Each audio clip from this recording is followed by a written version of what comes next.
Hey guys, we're back with Chaos Head. When we last left off, what happened when we last left off? There's the earthquake, of course.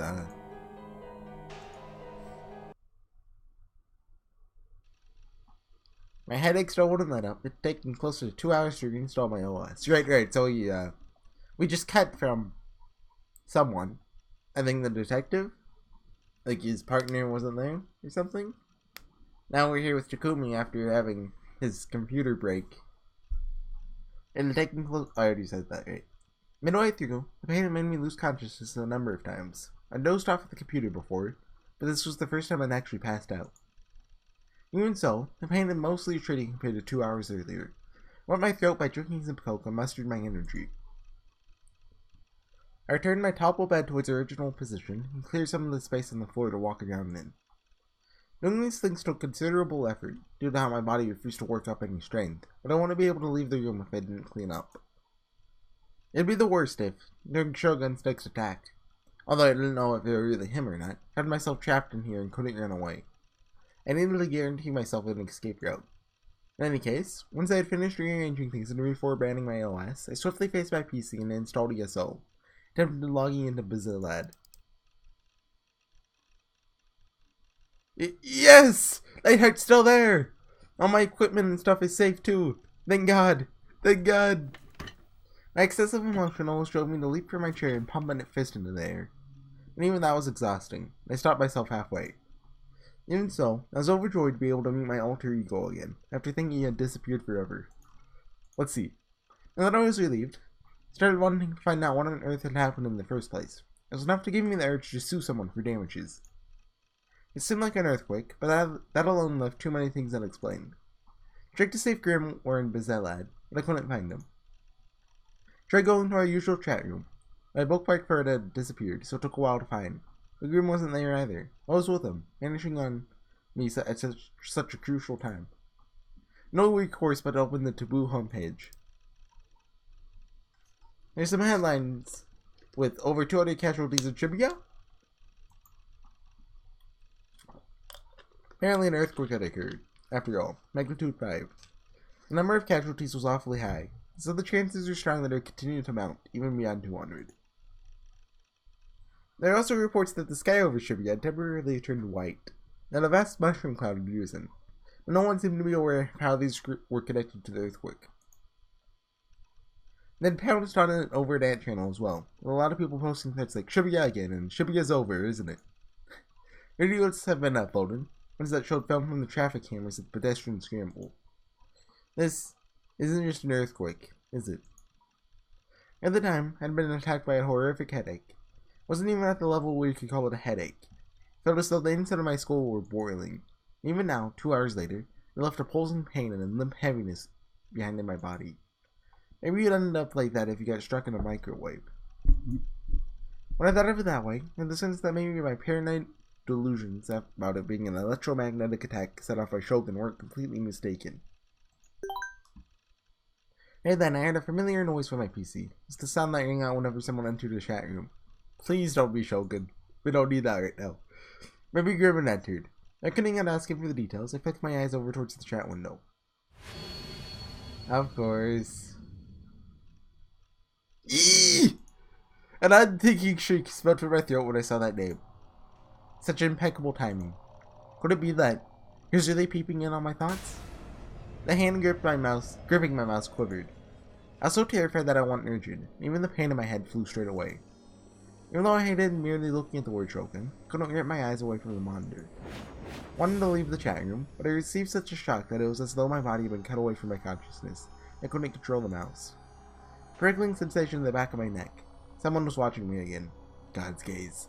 Or rather than anything resembling God, would it be the gaze Shogun sent down from a satellite's orbit? I wanted to run away. But where to? He'd catch me no matter where I fled in Japan. Long time no see! That was the first thing he said. With the lightness of someone greeting a friend he hadn't come across for a while. But I had absolutely zero recollection of being friendly with him. I was left to chew on my lip and watch the words displayed on the monitor. But the post by Shogun galvanized me, letting my petrified body move freely again. I soon groped for my cell phone. I was a little past 3. Classes still might be going on. Even so, surely Yurmi had something about it for me. I had to believe this. I picked Yurmi's cell phone number out of a short list of items recorded in my address book. Save me, Yurmi!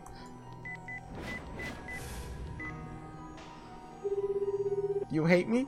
Yurmi, hurry! Pick up, come on! Hard to breathe. Couldn't think about anything calmly. Yurmi wouldn't pick up. Me on the phone. The monotonous sound of my call to her went on ringing. Why now? Didn't you always come materialize in front of me whenever I found myself in trouble? Why now of all times? I'll send you a Please don't send me a present.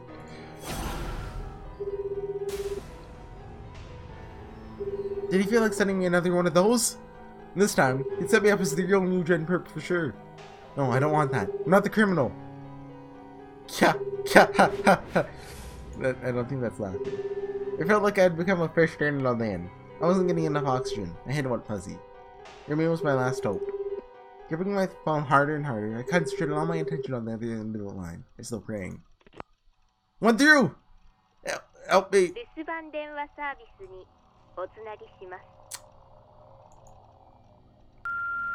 I'll be delighted if it pleases you. Your voicemail? No. Crashed, I ended the call. Hugged my upper arms. At some point, my body started trembling. I dreaded Shogun even more than I thought. Of course I did. He was a serial killer who caused 5 incredibly cruel incidents, all the while pretending to be disabled. Now's his next mark. Come save me! Up until now, Yurmi would emerge with ideal timing if I remembered that, when my call didn't go through.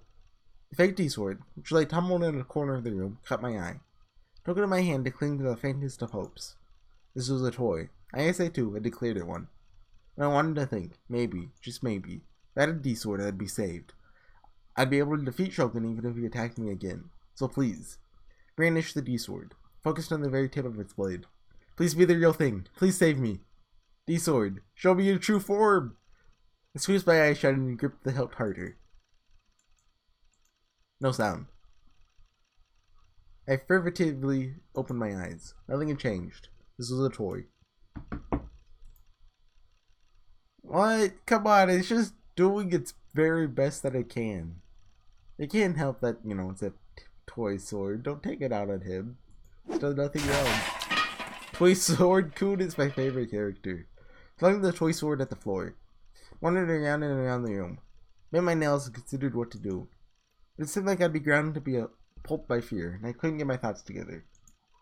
My head began to hurt again as I attempted to think, and I reluctantly went back to my PC.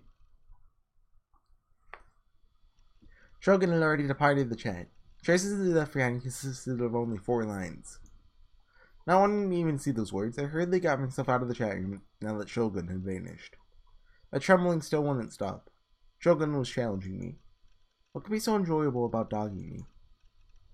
Had Shogun finally resumed his activity, having selected me as his new victim? Or was I the most convenient person for him to pin his crimes on? Somebody save me. Come save me. I gazed desperately at the post-awakening Saratan. I'm scared.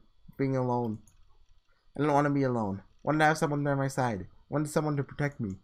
Right. School. If I go to school, Yurmi would be there. Couldn't endure spending more anxious time here on my own. Took off on the threadbare trainers that I wore as house slippers, hastily put on my uniform and left my base.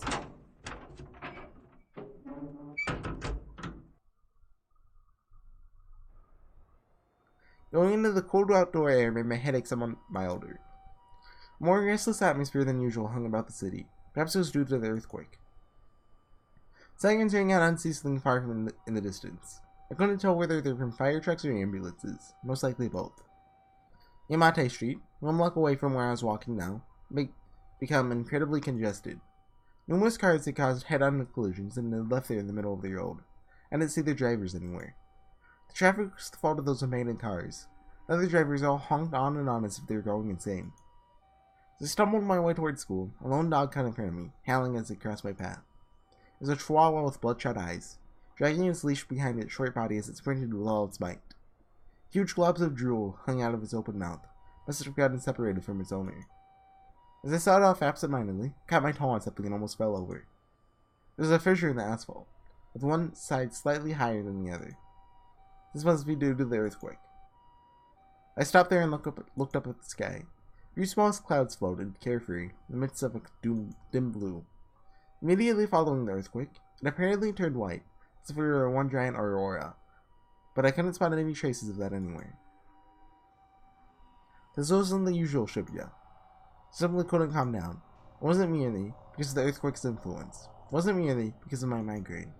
Not only that, a certain urge threatened to rack me. Because I was only walking around, for some reason, I really felt like I might want to kill someone. Takumi, don't do it! You have so much to live for! By the time I reached the school gates, my anxiety and terror had grown stronger and stronger. I had chills. One stopped shaking. My headache resurged. When I looked more closely, there were people packed around the seniors building.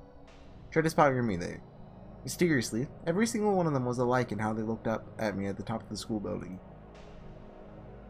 Oh, Taku! Misumi came running up to me. Excellent. If I asked him where Remy was. お前、今日学校来てたんだな。いや、そんなん今はどうでもいいから。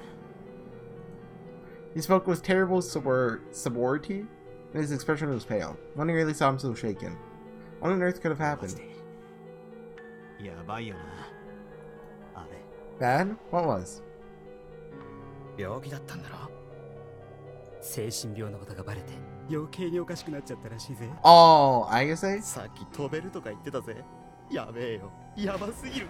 俺、人が死ぬとこマジで見てんだけど。Misumi! 人黒すぎて最高。Misumi! 早く落ちてこねえかな。Such conversations entered my ears from around us. Oh, that's not Misumi talking. Okay, maybe. And an unpleasant premonition. Following the other students' gazes, I tentatively looked up at the school building. At the edge of the roof stood a single girl. She held her D-sword, same as the one from her concert. Her pose was that of lifting a prayer to God in the heavens. Kishimoto Ayase stood there.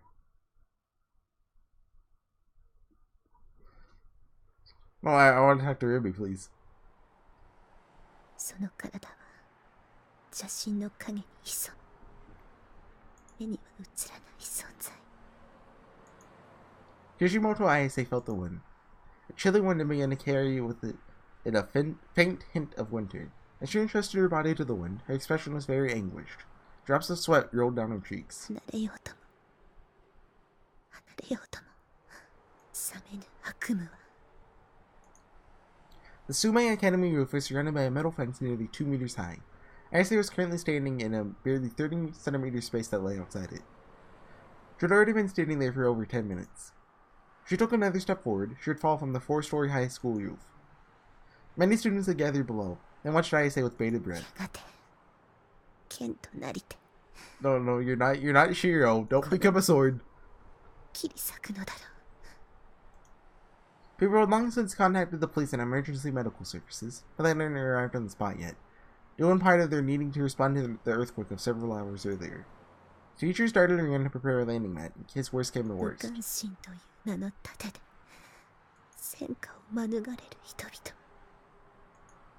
But Ayase herself stretched out her back, sitting up straight as if the ruckus below had nothing to do with her. It appeared, in fact, as if she were deliberately attempting to sever anything tying her interest to the world below.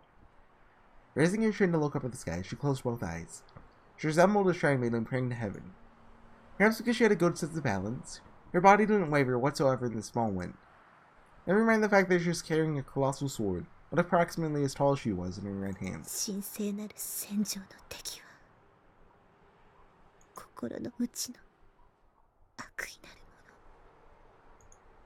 That sword, her D-sword, was radiating in a pale light, blinking painfully off and on.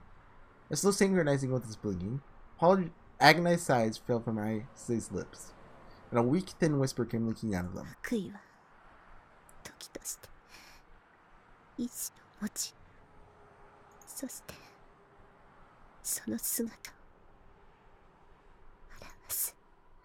The poetry woven by her whisper soon was erased in the wind. Ayase opened her eyes and ran her gaze across the subdued sky that lay over Shibuya's clustered buildings. 悪意の妄想に満ち溢れている。みんな他人の不幸が大好き。目を閉じても耳を塞いでもダメ。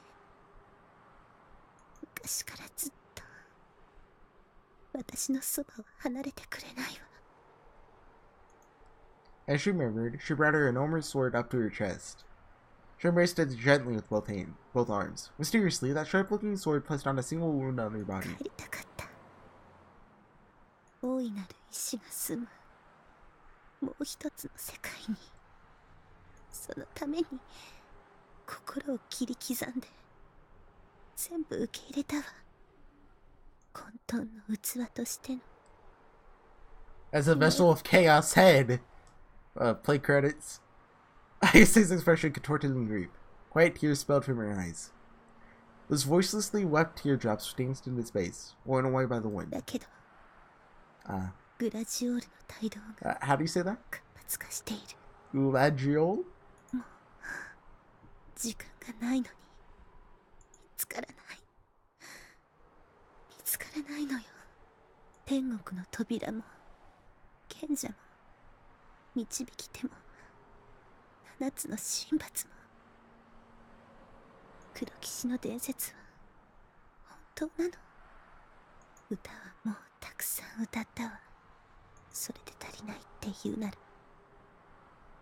ね。大いなる意志よ。 Ayase slowly spread her arms out on either side, slow to embrace the sky itself, slow to indicate her existence to a distant and high up God. 私は飛ぶわ。 The pale pulsing of her sword increased in ferocity. Ayase closed her eyes for a second time. In that moment, a final tear overflowed from the corner of her eyes. お願い、この器は差し出すから、魂を連れて行って。 And she stepped forward without a moment's hesitation. With nothing there to hold up her body, 帰るべき場所へ。 Ayase sensed the chilly wind tenderly stroking her cheek, and felt that she had been freed from everything.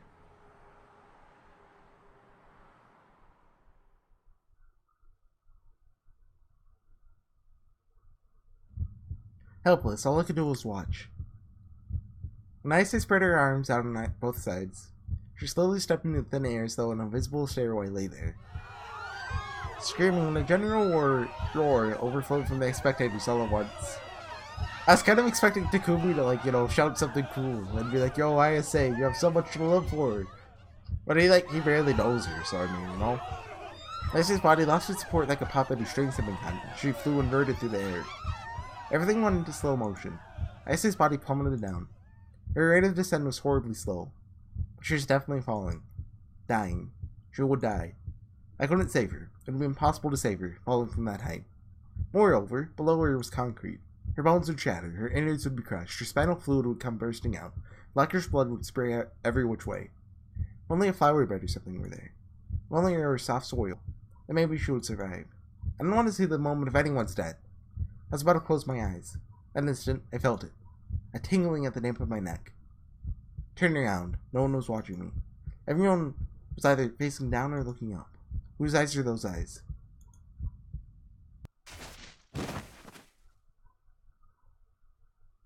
A sound resounded.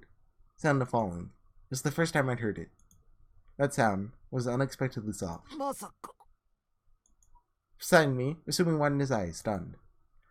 Though his line of sight ought to have been pointed towards the place where Ayase landed, his gaze was filled with a more powerful surprise than with horror or sorrow. Not only Masumi, all of the spectators, wearing expressions of incomprehension, went speechless. Eh? Alive? Ayase lay fallen. Couldn't tell whether or not her bones had shattered. Couldn't tell whether or not her innards had turned to pulp. Her spinal fluid hadn't come lashing out. Blackish blood hadn't flowed everywhere. Did he, rewrite the cement to be flowers? A frail but certain groan spilled from Ayase's mouth. She was alive. She appeared to have lost consciousness and didn't budge an inch. But she had almost no visible injuries, only minor trace of blood on her forehead. The willow tree had fallen from the roof. She collapsed there, all but unhurt, on a flower bed. Flower bed? Had there been a flower bed there? Oh no, he turned off the TV which we're watching Takumi from. 予定と結果に大きな違いがあったようだが。Nazumi, yay. 我々は進化への第一歩を踏み出したんですよ。見けたもの死人が出るなど我々は聞いておらんぞ。計画に不備があったのかね。いいえ。 Just a couple hundred people. お What 二 does 人 the にはぜ committee ひ care? You 人 know? の進化の歴史というものを振り返ってみていただきたいものですね。進化には多少の犠牲はつきものという点については異論はないよ。死人のことなどどうでもいい。重要なのは予定と違うということだ。想定の範囲内ですよ。私の中ではね。ならばなぜ事前に我々へ連絡せんのだ。 So they definitely caused that earthquake. 情報をコントロールするにはそれなりの下準備が必要なのだぞ。貴様の推挙のために人や金を犠牲にしてきたわけではない。それを忘れるな。ご安心を。先ほど申しました通り、全ては想定の範囲内。いずれ近いうちに選挙での票集めに苦労することも、強引な勧誘活動を告発される恐れもなくなるでしょう。我々が日本を、いや世界を変える日もじきに。口を慎め。300人委員会への The 造反が知れれ 300-man ば committee. 我らに待っているのは破滅だけだ。 Oh, so they're betraying the 300-man committee. Wondering what that is. Not translated. 君の役目は計画通りにことを進めることであって、それ以上でも以下でもないよ。調整は我々がやる。承知しています。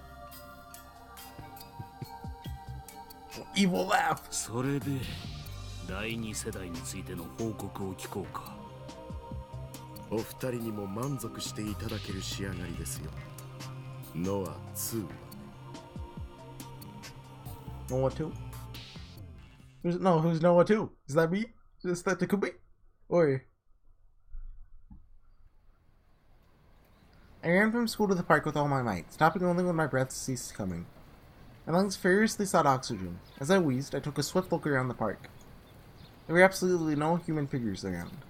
I don't catch sight of the personages I dreaded, Shogun and Yua. Relieved, I began collecting my breaths. It was close to evening. The sky gradually transformed from blue to the color of twilight. The usual quietness of this park made the previous uproar at school seem like a lie. That incident ended in a failed suicide attempt. An ambulance carried Ayase off, and no way of knowing what happened to her afterward. After this term, I gave up on searching for her and ran away here.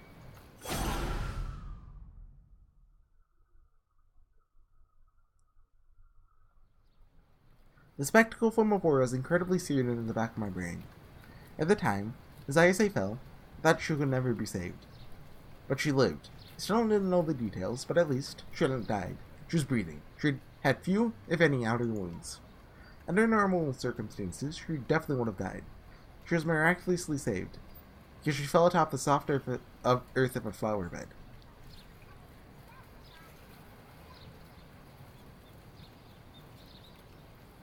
But it was physically impossible for Ayase to have fallen on a flower bed, because there hadn't been anything like a flower bed down there. Till the instant before Ayase fell, that place had been the paved asphalt of a parking lot. Several teachers' cars were parked there.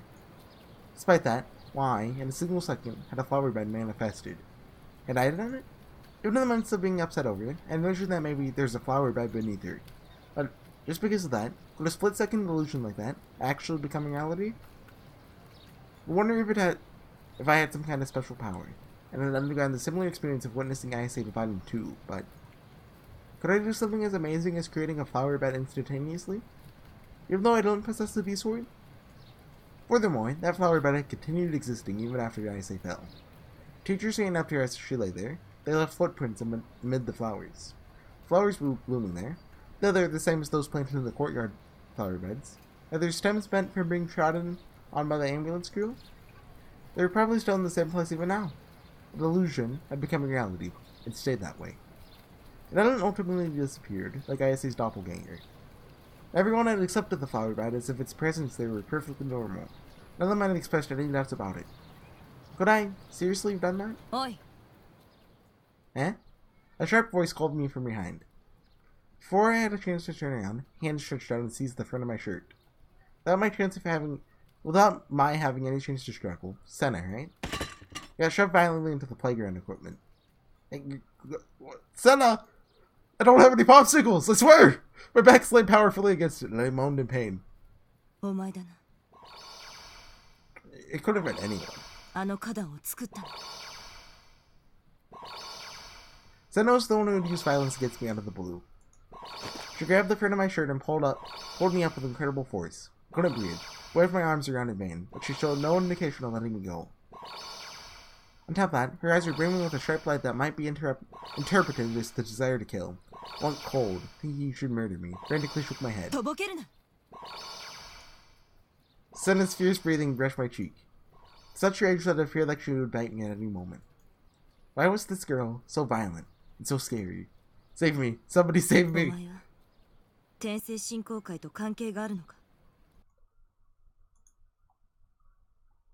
This really is a cultic 9. Well, I guess a cultic 9 is chaos then.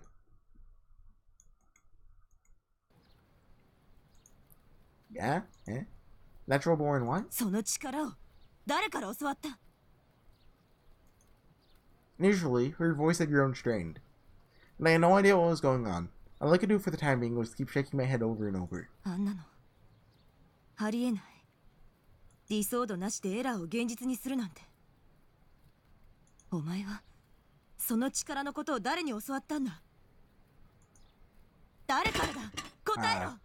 This is kind of awkward to answer because like it was Takumi himself, you know? No one told me a single thing about this power. If I had to put it one way or the other, I guess say. I can't breathe. I'm suffocated. I feel faint. I'm going to die. It's no good. And then Takumi died.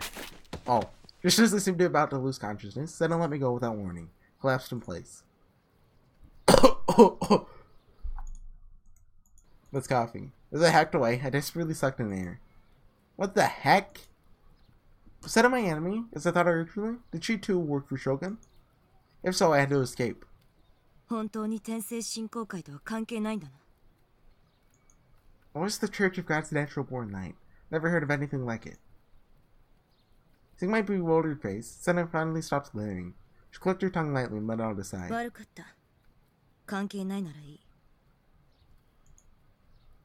Muttering in a disinterested way that really didn't make it sound as if she were apologizing, Senna began to leave.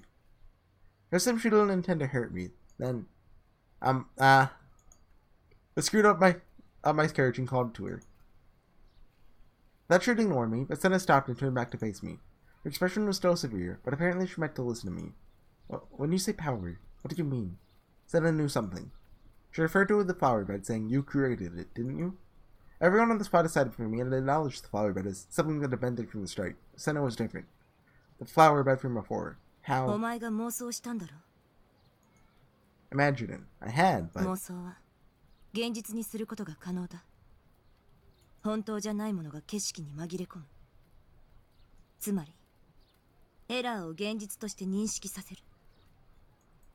But if it only appears in your sight, then it's only an illusion.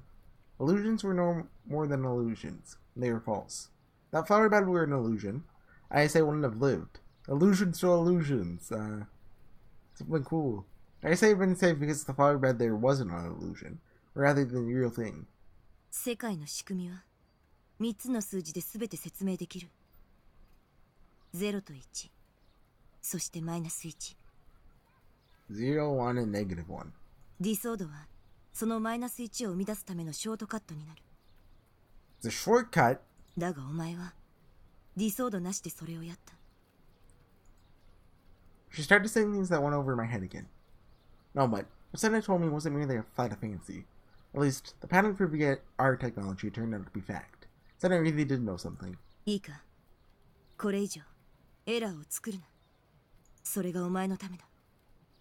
それと他にもエラーを見たら教えろ。She one-sidedly threw at me words that could be taken as a kind of threat. She turned her back to me. 目に見えるものだけを信じられることがどんなに幸せか。 Senna spat out that parting mutter, and this time she left for good. Okay, I'll call it there, everyone. Thanks for watching. This has been Chaos Head. See you guys next time at a hospital, it looks like. Bye.